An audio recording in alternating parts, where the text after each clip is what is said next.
So is Zeke mad at the Cowboys for allegedly leaking it? Star-Telegram Cowboys reporter Clarence Hill weighing in.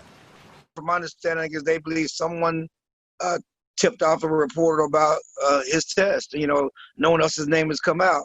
And so, yeah, his agent confirmed, yes, it was in fact him because it was already out there. But they're troubled by his name and being mentioned, his medical situation being mentioned, you know, without his permission. That is a violation of the HIPAA laws. You know, you cannot talk about a player's health. And so that's the question that he brought up and raised it, that my agent only confirmed it because it was already out there, because he was getting asked by a reporter who apparently got that information from, they believe, someone from the Cowboys. And just because the team has not been working out together at the facility doesn't necessarily mean that guys haven't been working out at different locations with one another. But it is worth noting that the NFL Network is reporting that Dak Prescott is feeling just fine. That's good news, and it's good news that in spite of his positive coronavirus test, that Zeke Elliott reportedly is doing well, too. I'm Mike Ducey, Fox 4 Sports. Temperatures just above normal in North Texas. Right now, 93 degrees. Clouds tomorrow should bring the temperature down just a bit, and there is a small chance for rain, too, but most of us won't see it. Chief Meteorologist Dan Henry joining us with more. Dan. Hello there, Steve. We have had a couple of isolated pop-up showers this afternoon. Let's take you outside real quickly with our Fox 4 views. Most of you are just looking at a few of those fair weather cumulus clouds. Current temperature readings generally around 93 to 94 degrees, slightly cooler but a little more humid in Canton, where it's presently 91. And the isolated shower activity is mainly east and southeast of North Texas. But as we go in for a closer look, we had a couple of very short-lived showers in Kaufman County. One on the west side of Kaufman that is already raining itself out after only about 5 or 10 minutes. And down to the southeast, we've got a couple of isolated showers in far eastern Henderson County, one with a brief heavy downpour there around the Chandler vicinity. Here's what most of us are going to see over the next 12 hours, a partly cloudy sky, temperatures dropping down into the low to mid 70s by early tomorrow morning. A little better chance of some isolated pop-up showers tomorrow afternoon. We'll discuss that when I run down your 7-day forecast in just a few minutes. The U.S. Supreme Court issued a landmark ruling today that those in the LGBTQ community cannot be fired on basis of their sexual orientation.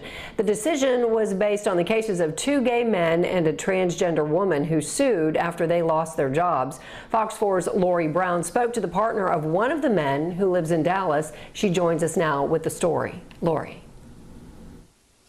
Heather, the Dallas partner of a New York skydiver who died in an accident 6 years ago, continued to fight for his case even after his death. He just wishes that Don Zarda could be here today to see what his case achieved.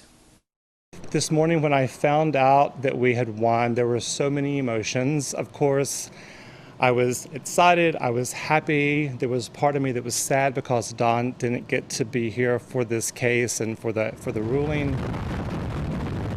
Donald Zarda, a New York skydiving instructor, introduced his longtime partner, William Moore, to outdoor sports. Don was full of energy. He was an adrenaline junkie.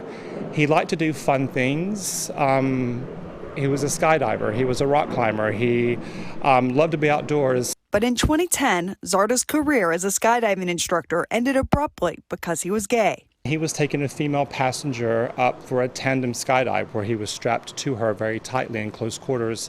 And her boyfriend was also going up on the skydive. It was his birthday, and he was strapped to another tandem instructor. Before the jump, someone on the plane made a joke. And somebody said, "Hey man," talking to the boyfriend, "what do you think about your girlfriend being strapped to that hot, good-looking guy over there?"